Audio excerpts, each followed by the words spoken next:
Lucas capítulo 24, a partir do versículo 1. Tem um texto aqui, tem algo que Deus colocou no meu coração nessa madrugada e eu queria compartilhar com você.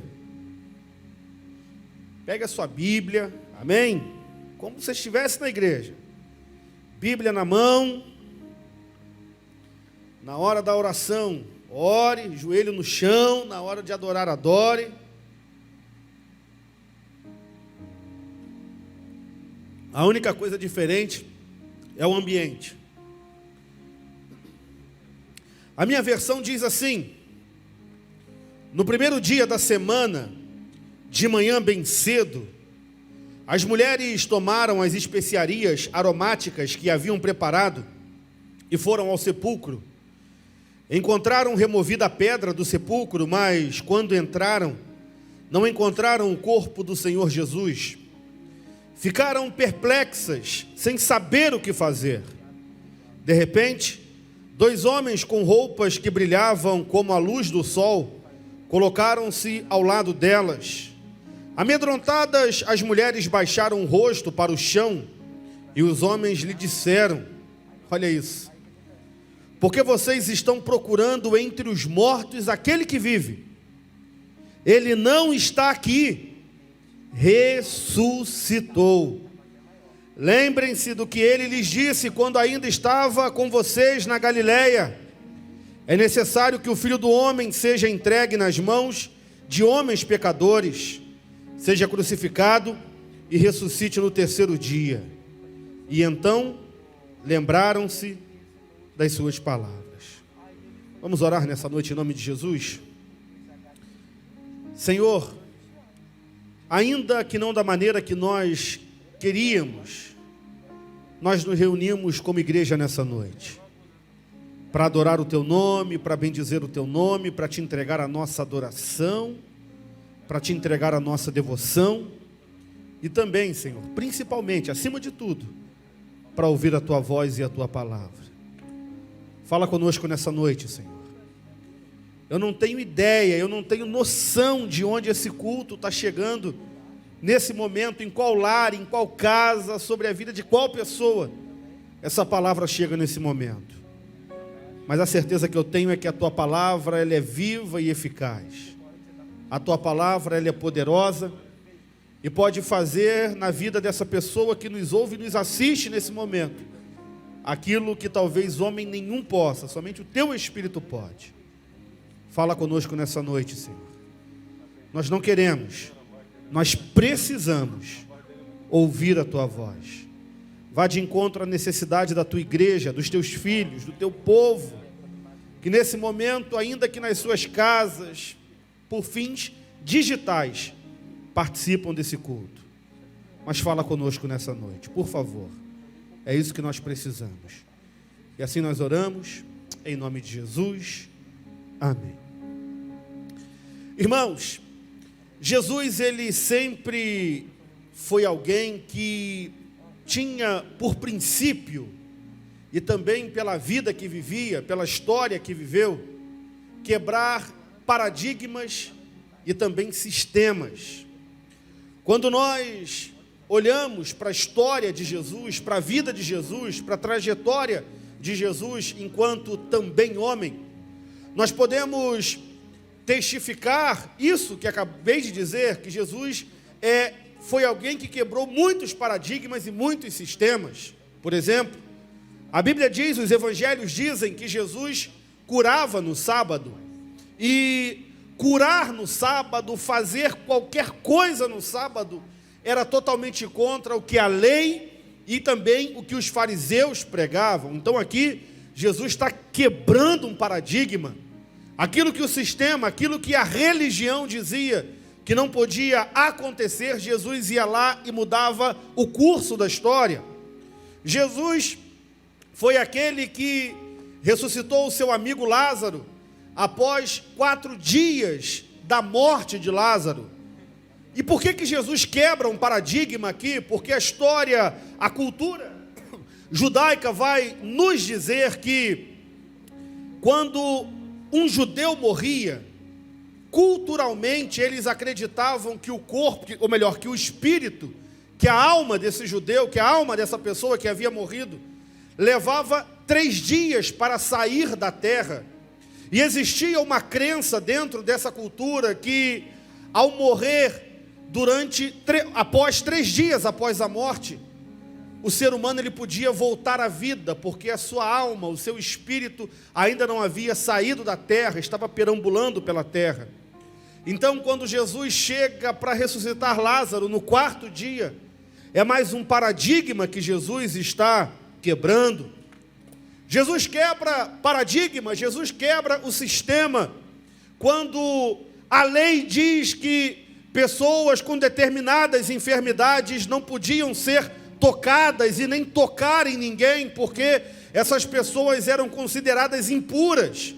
E aí Jesus vai curar leprosos, Jesus vai curar pessoas que precisavam de algo especial da parte dele. Jesus toca nessas pessoas, e ao tocar nessas pessoas, Jesus não se torna impuro, mas ele purifica aqueles que precisavam ser purificados e curados. Jesus, ele quebra sistemas, ele quebra paradigmas, quando ele vai chamar homens totalmente desacreditados pela sociedade para caminharem ao seu lado, para estarem perto dele, para aprenderem com ele e para serem chamados por ele de seus discípulos. Jesus, irmão, ele quebra paradigma, ele quebra o sistema, quando ele olha para determinadas pessoas que precisavam de misericórdia e se coloca na posição de filho de Deus e declara sobre a vida dessas pessoas: perdoados estão os teus pecados. Mas, de todos os paradigmas, de todos os sistemas que Jesus quebrou, o principal foi o momento em que Jesus transforma um túmulo em apenas um lugar de passagem. Jesus quebra o principal dos paradigmas quando ele transforma uma cova, uma sepultura, um túmulo em um quarto de passagem onde ele ficou por 3 dias. E por que eu quero rapidamente falar sobre isso nessa noite? Primeiro, para não te cansar, e segundo, para te falar e te trazer a memória, ou te trazer o conhecimento da importância disso tudo. Porque você é inteligente, você sabe que túmulos são conhecidos como lugares em que os gestos mortais dos seres humanos, ou de outros animais também, ficam até serem exumados, ou até que ninguém nunca mais mexa neles. Túmulos são lugares marcados pela presença dos mortos. Mas, para nossa alegria, Jesus não se permitiu ficar aprisionado em uma caverna escura e fria. Jesus não permitiu que a sua história terminasse naquele lugar chamado túmulo, onde todas as histórias terminam. Quando Jesus ressuscita, Jesus está recomeçando a vida. E aqui eu já tenho uma pergunta para você nessa noite. Você que está nos assistindo, você que está cultuando conosco nessa noite, essa pergunta é para o teu coração. Se até Jesus recomeçou, por que você não se dá essa chance também? Por que você não se permite recomeçar? Se até Jesus retomou a vida, por que você permite que a vida te coloque dentro de túmulos existenciais e te paralise, te prenda? Não permita que você saia de determinados lugares. Pastor, o Senhor está falando isso porque o Senhor não conhece a minha realidade, o Senhor não conhece o que eu passei, o Senhor não sabe o que me aconteceu, o Senhor não conhece a minha história. Realmente eu não conheço, e não é nem importante que eu conheça, porque eu não posso fazer nada por você na tua realidade, na tua real situação de hoje. Mas aquele que pode está te perguntando nesse momento: por que você não recomeça a vida? Por que você não retoma a vida? Por que você se permite ficar aprisionado dentro de certos túmulos existenciais que estão fazendo com que você perca a sua vida dentro deles? Por quê? Vamos entrar na história, irmãos. Eu consigo ver, irmãos. Eu estava escrevendo essa mensagem essa madrugada e eu parava a determinados momentos para tentar visualizar a cena, enxergar a cena, o que de fato aconteceu. E eu consigo ver aquelas mulheres aflitas e angustiadas, subindo a montanha e se dirigindo até o túmulo de Jesus.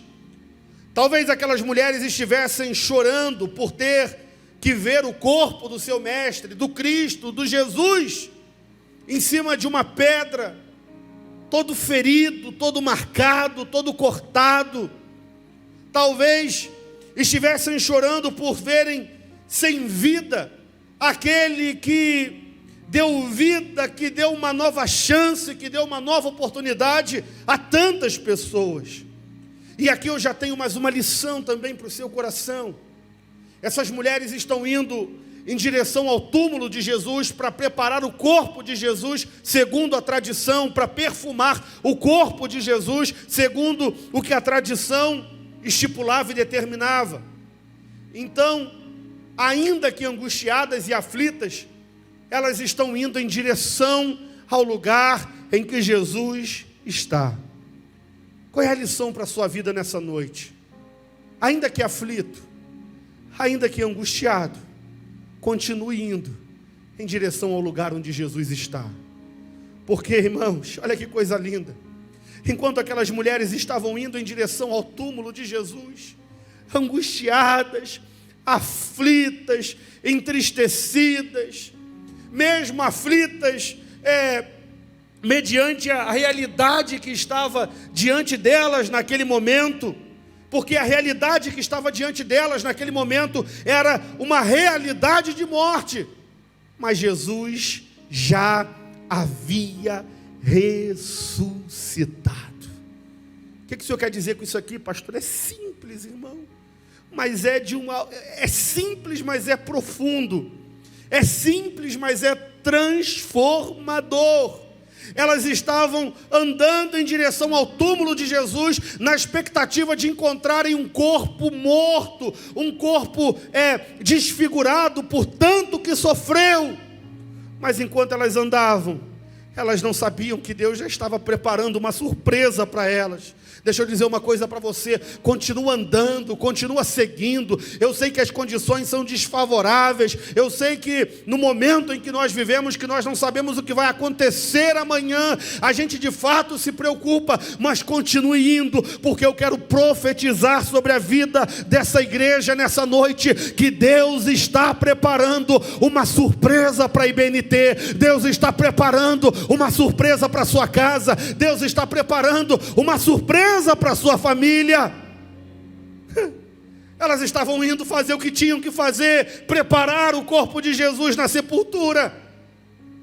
Entra na história comigo aqui, irmão. Imagina, Fábio, aquelas mulheres indo e a preocupação rondando o coração delas. Preocupação, por quê? Porque aquelas poderiam encontrar duas hipóteses. A primeira hipótese era que os judeus, os sacerdotes da época, aqueles que mataram Jesus, que entregaram Jesus à morte, mandaram que colocassem na porta do túmulo, na pedra do túmulo, um sinal, uma marca, para que, um selo na verdade, para que ninguém rompesse, para que aquele selo não fosse rompido e ninguém tivesse acesso ao túmulo de Jesus. Então elas estão indo para o túmulo, mas pensando, como será que nós entraremos lá?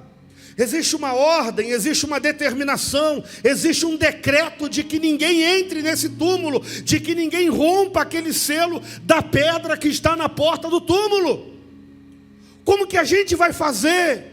Como que a gente vai entrar?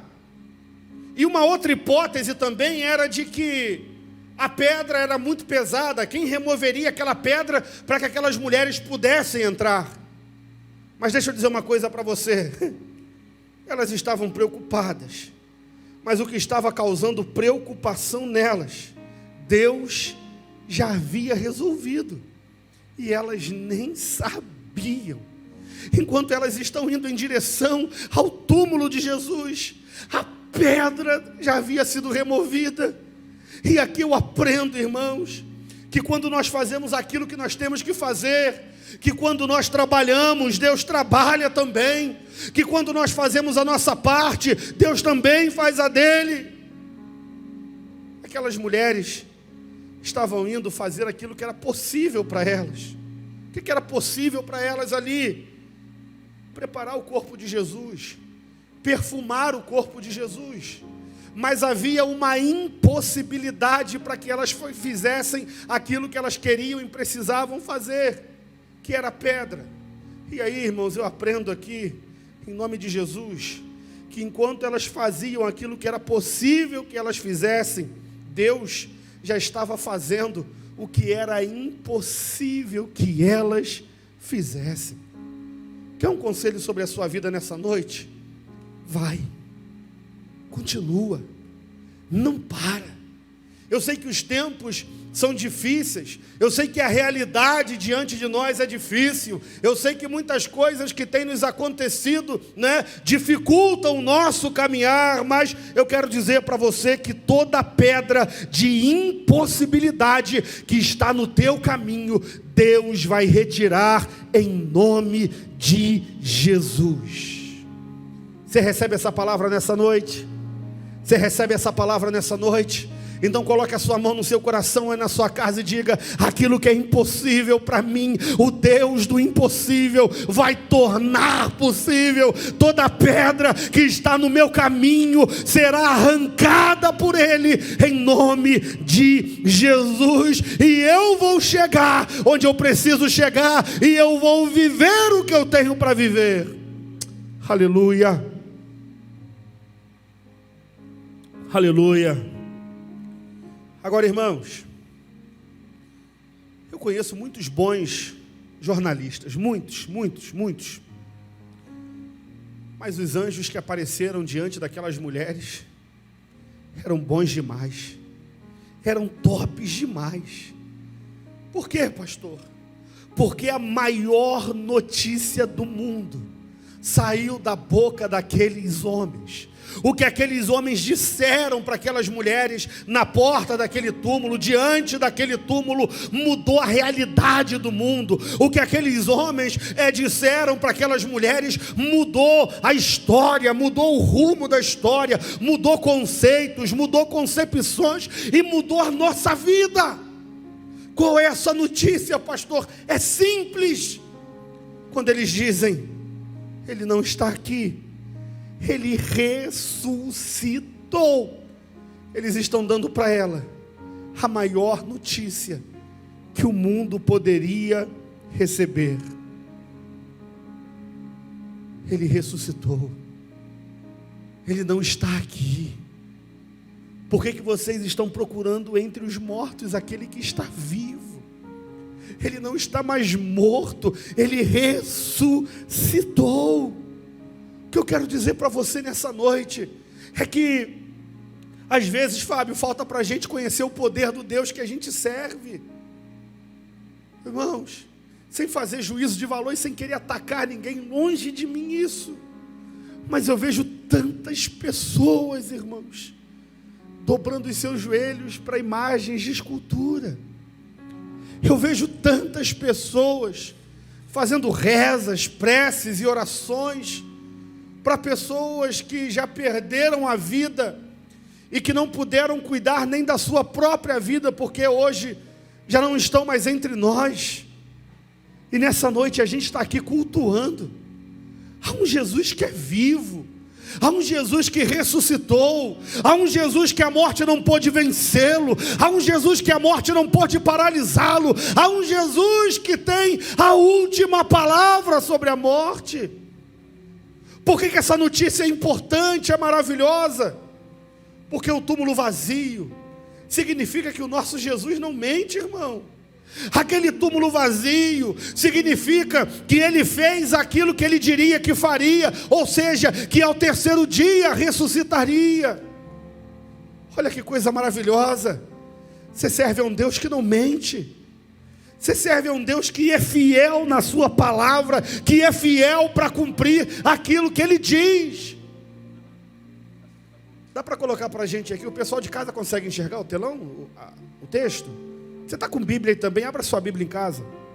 Mateus, capítulo 20, versículo 17, por favor. Vou provar para você aqui que Jesus não mente. Olha que coisa linda. Enquanto estava subindo, aqui ele está vivo ainda, tá?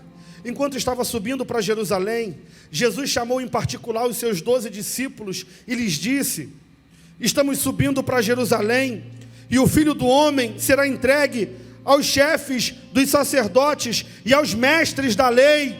Eles o condenarão à morte e o entregarão aos gentios para que zombem dele, o açoitem e o crucifiquem. Agora olha o que ele vai dizer: no terceiro dia ele ressuscitará. Essas mulheres chegam diante do túmulo de Jesus no terceiro dia da sua morte, e ele não está mais lá, ele já havia ressuscitado. E o túmulo vazio testifica o que a Bíblia diz em Números capítulo 23, versículo 19, quando afirma para os nossos corações que Deus não é homem para que minta, nem filho do homem para que se arrependa. Aí o texto continua dizendo: acaso ele fala e deixa de agir? A Bíblia nos pergunta: acaso ele promete e deixa de cumprir? Não. O túmulo vazio significa que tudo que o nosso Jesus diz, ele faz. Ele faz. Pastor, por que eu estou passando por esse tempo de aflição então, pastor? Por que eu estou passando por esse tempo de luto, por esse tempo de dor, por esse tempo de angústia, por esse tempo de perda? É simples, irmãos. Porque um dia Jesus vai dizer que no mundo nós teríamos aflições.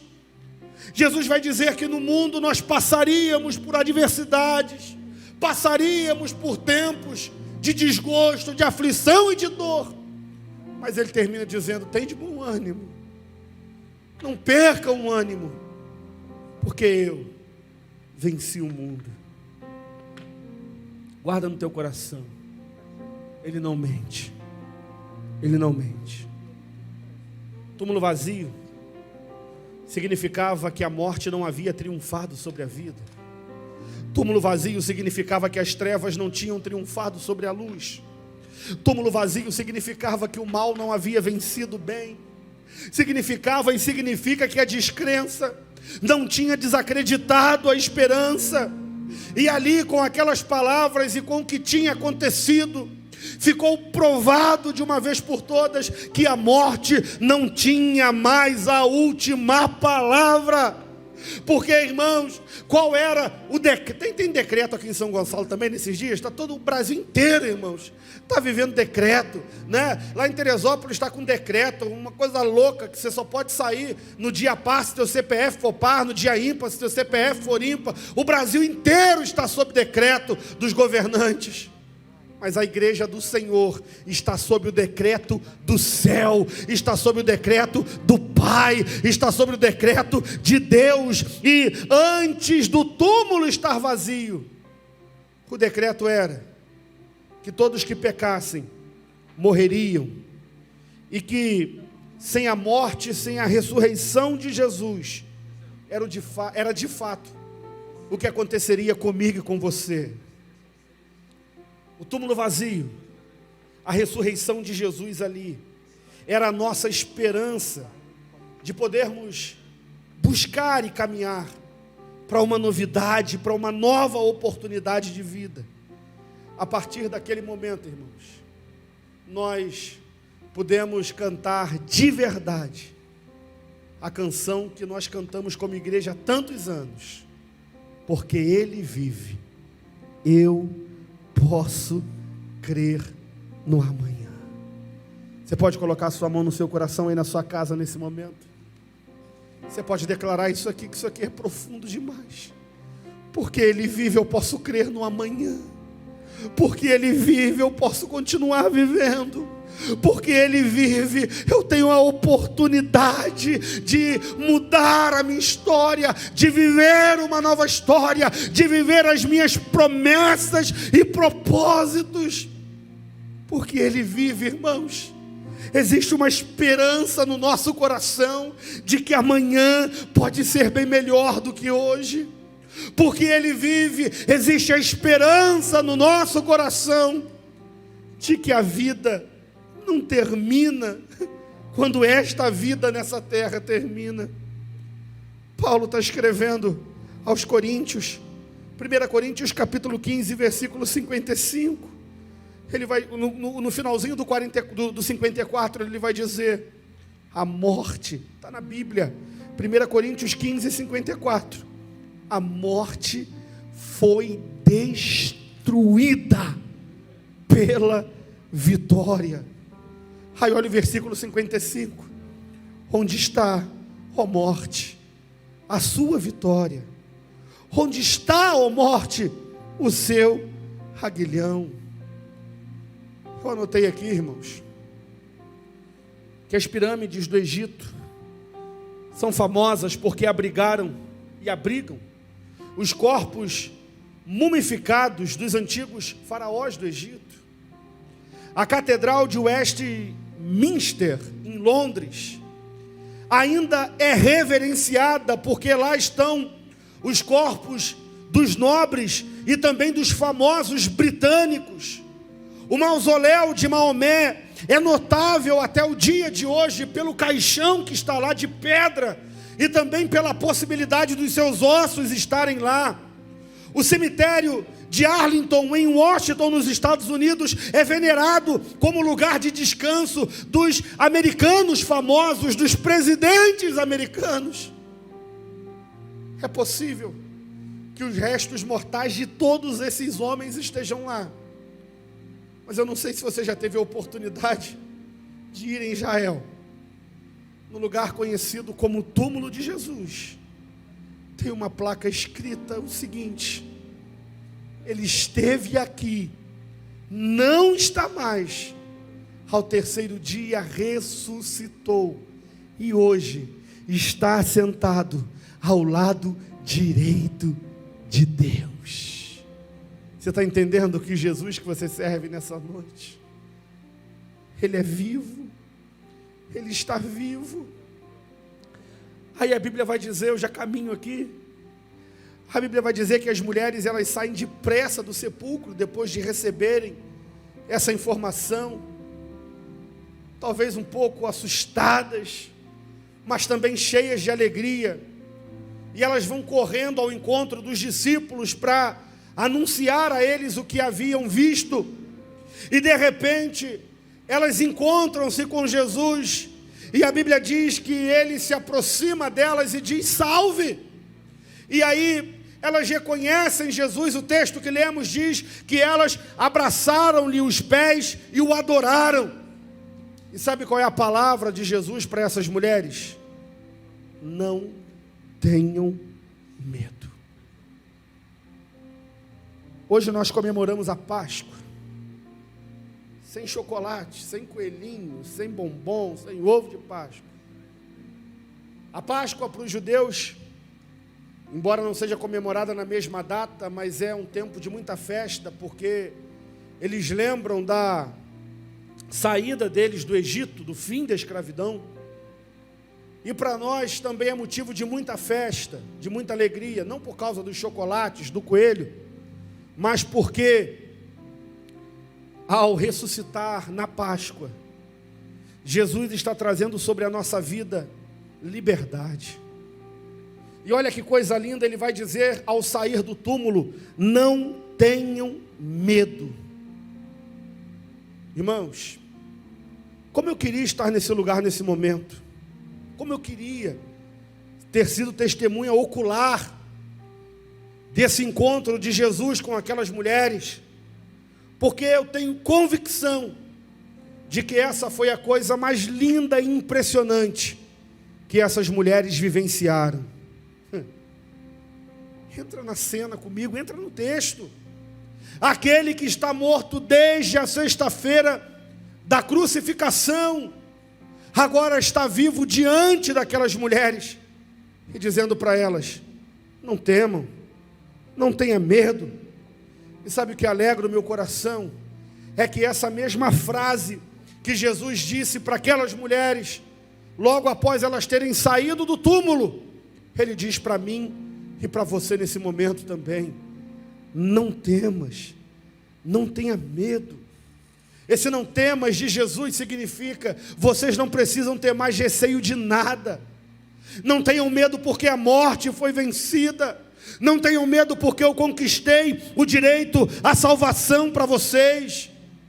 Ele está dizendo: com esse não temas, agora a vida não termina nessa vida, mas aquele que crê em mim terá a vida eterna.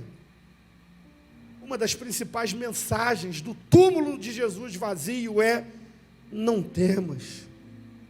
Porque Jesus sabia, irmãos, que o medo nos apavora, que o medo nos paralisa, que o medo nos aprisiona, que o medo nos tira da rota, nos causa ansiedade. Mas a ressurreição de Jesus veio e aconteceu para nos libertar disso tudo. O não temas de Jesus para você nessa noite é: a vida continua. Não temas, porque a vida continua. Não temas, porque comigo você pode seguir em frente. Comigo você pode recomeçar a sua vida. Não temas, porque comigo você pode retomar de onde você parou.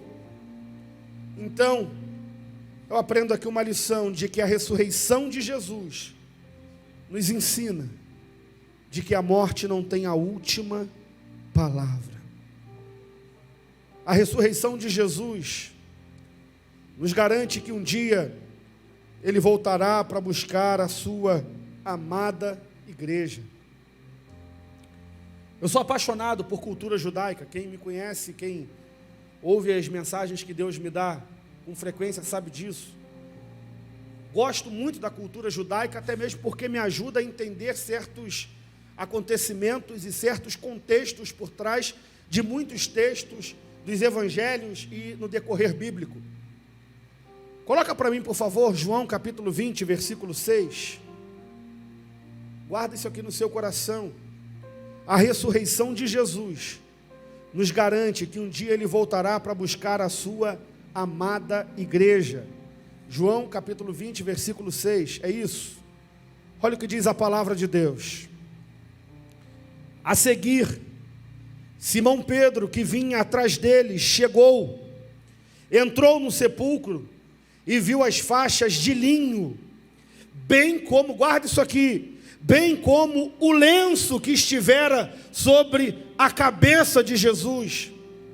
O lenço estava dobrado à parte, separado das faixas de linho. Pastor, o que tem isso a ver com a volta de Jesus? Olha que revelação profunda para a sua vida. Todas as vezes, irmãos, que um judeu visitava a casa de outro judeu e se assentava à mesa para fazer a refeição, para ter um momento de comunhão à beira da mesa e fazer uma das refeições, almoçar ou jantar, na maioria das vezes era para almoçar. A cultura judaica diz que aos visitantes e também aos donos da casa eram dados lenços. Aquilo que a gente hoje usa para limpar a boca, eles já usavam naquela época, lenços. E quando um judeu terminava de fazer a sua refeição, o judeu visitante da casa, terminava de fazer a sua refeição e estava satisfeito pela forma com que foi tratado, a cultura diz que ele dobrava o lenço com que ele acabou de se utilizar durante a refeição e colocava no canto da mesa. E ao fazer isso, aquele visitante estava dizendo: olha, eu estive aqui na sua casa, eu fui muito bem tratado, eu pude ter um momento de comunhão com você, participei da refeição na sua casa, e ao dobrar esse lenço e colocar no canto da mesa, eu estou me comprometendo a voltar na sua casa, a voltar novamente na sua residência, para ter mais um tempo com você. E aí a Bíblia diz que quando Pedro entra no sepulcro, o que ele vê são faixas de linho, e o lenço que estava na cabeça de Jesus, dobrado à parte, separado das faixas de linho. Quando Jesus faz isso, pela cultura judaica, Ele está dizendo para mim e para você: eu estou indo, mas eu volto para buscar vocês. Eu volto para buscar a minha igreja. Então, irmãos, no último dia, quando a trombeta de Deus ressoar e quando se ouvir a voz do arcanjo, a Bíblia diz que o Senhor descerá do céu para buscar os seus amados, para buscar a sua igreja. E nesse momento, irmãos, é a ressurreição de Jesus que nos garante isso. Nós teremos um corpo incorruptível, glorioso, espiritual, celestial, semelhante ao corpo da sua glória.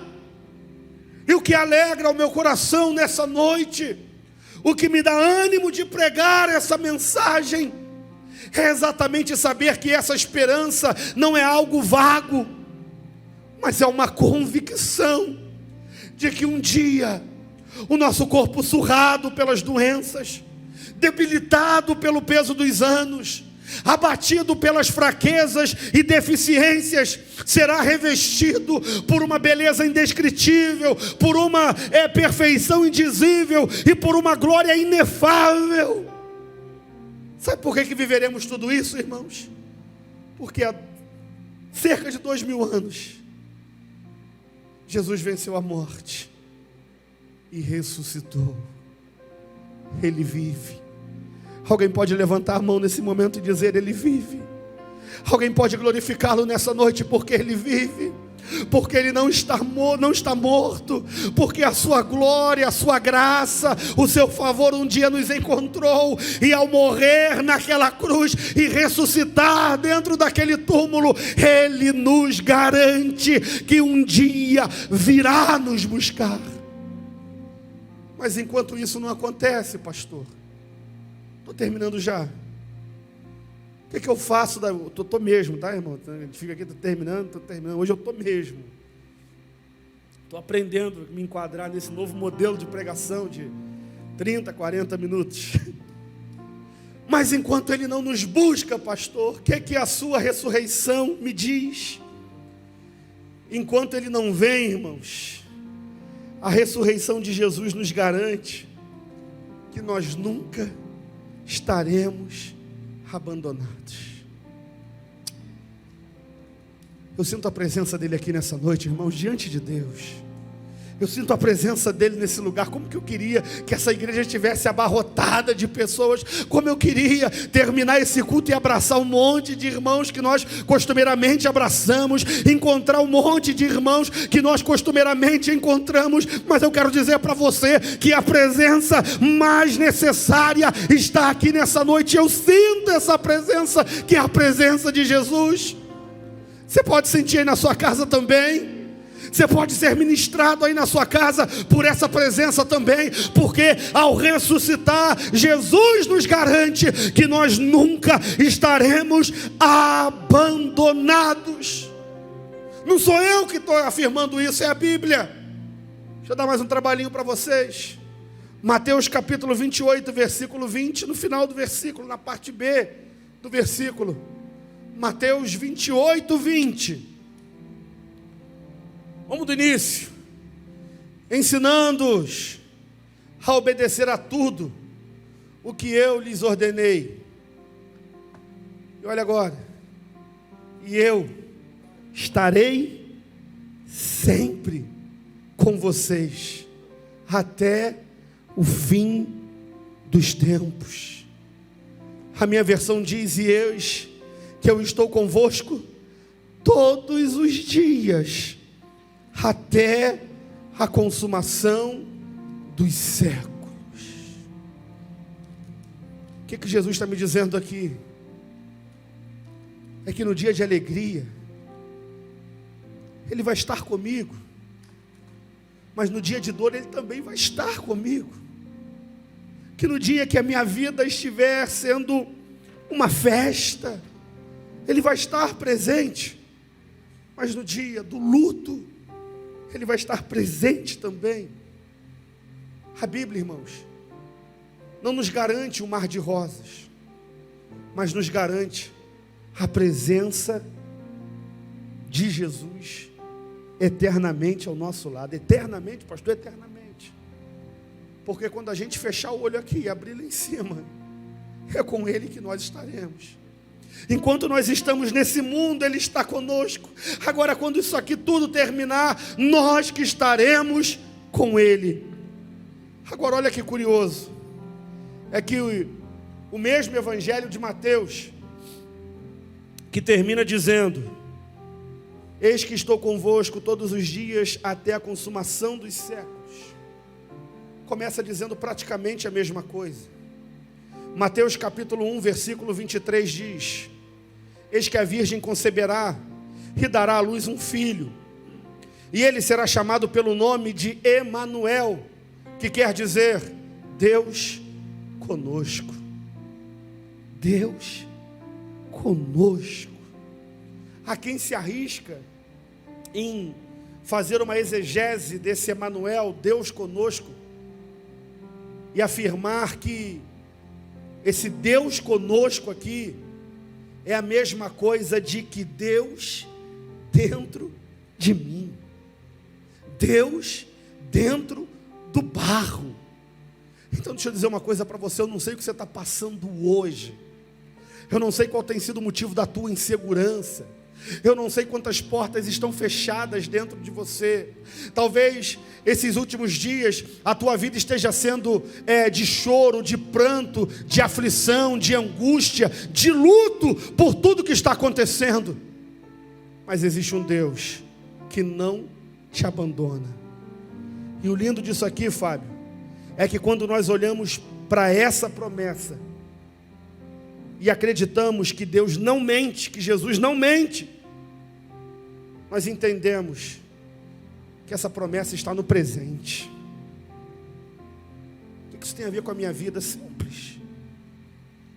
Eu conheço muitas pessoas saudosistas que vivem de passado. A igreja era boa naquela época. Naquela época, como que era bom ser crente, como que era bom ser da igreja, como que Jesus fazia, como que Jesus falava. Só que Jesus não é um Jesus de passado, é um Jesus de presente. Porque Ele não está dizendo nessa promessa: eis que estive convosco, eis que estarei convosco. Ele diz: eis que estou. Então, independente da circunstância que você esteja vivendo, eu preciso que você entenda isso aqui e tome posse dessa palavra nessa noite. Ele está com você. Pastor, não estou sentindo. Não precisa sentir, você precisa acreditar. Pastor, não estou vendo. Você não precisa ver, você precisa acreditar. Pode se preparar o ministério de louvor. Por que essa promessa me abençoa? Porque ela é uma promessa particular. A Bíblia diz: e eis que estou convosco. Sabe para quem é essa promessa? É para você que está cansado, que está sobrecarregado, que não sabe o que vai fazer da sua vida. Ele está te dizendo nessa noite: eis que estou com você. Eis que estou convosco. Uma outra coisa que me abençoa nessa promessa é que essa promessa é diária. Jesus diz: eis que estou convosco todos os dias. A gente acha às vezes, né, irmão? Eu tenho que ir no culto essa semana para ver Jesus, para encontrar Jesus, para sentir Jesus, para Jesus me ver, para Jesus me sentir, para Jesus me tocar, para Jesus me abençoar. Jesus não tira férias não, irmão. Jesus não tem dia de folga, não existe feriado, não existe hoje não para Jesus. Ele nos garante que todos os dias Ele está ao nosso lado. Eu termino aqui dizendo para você que essa promessa também é eterna, porque Ele vai declarar: e eis que estou convosco todos os dias, até a consumação dos séculos. Ou seja, eu estarei com vocês para sempre. Jesus ressuscitou para que você tenha vida, para que você viva, e não viva de qualquer maneira, para que você viva uma vida e viva com abundância. O Fábio vai declarar uma canção nessa noite. Dá tempo de eu orar ainda, Fábio? Dá. Depois eu faço uma oração pela sua vida em nome de Jesus. Vamos declarar que não há nome igual ao nome do Senhor.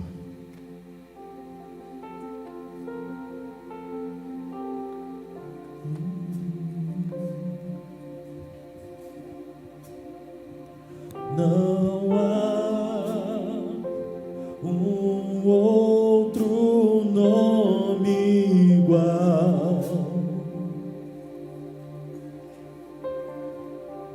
maior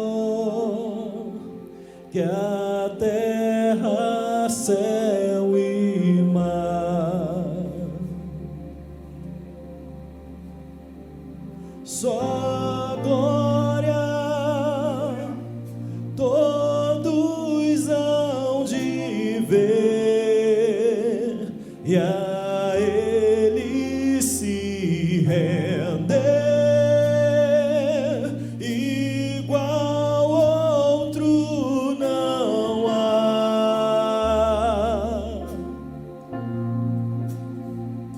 Sua face brilha mais que o sol,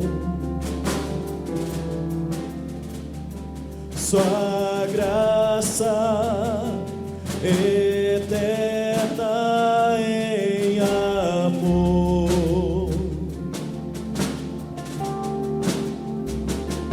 O Rei que soberano está, em glória reinará. Igual outro não há.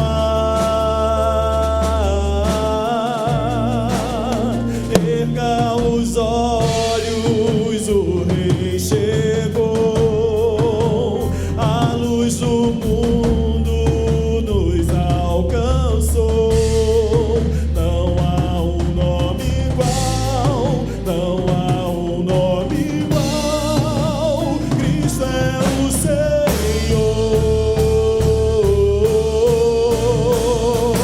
o invencível reinando está. Montes se prostram pra o adorar. Não há um nome igual, não há um nome igual. Cristo é o Senhor, Jesus. Declare em Deus a esperança cheia. Em Deus a esperança cheia.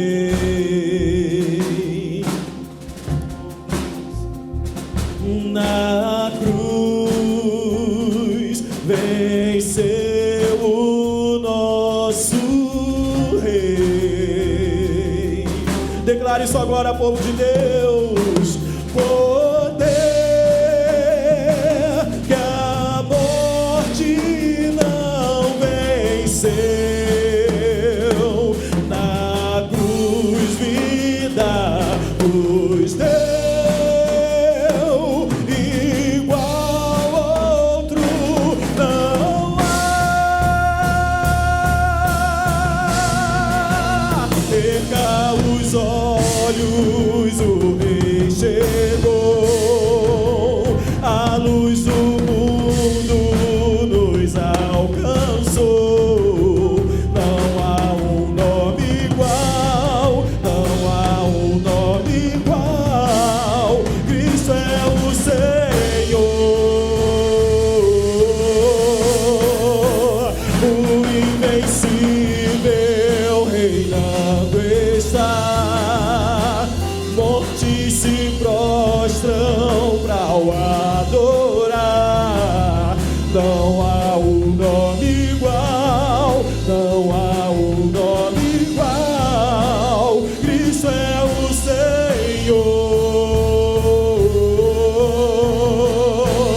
Jesus.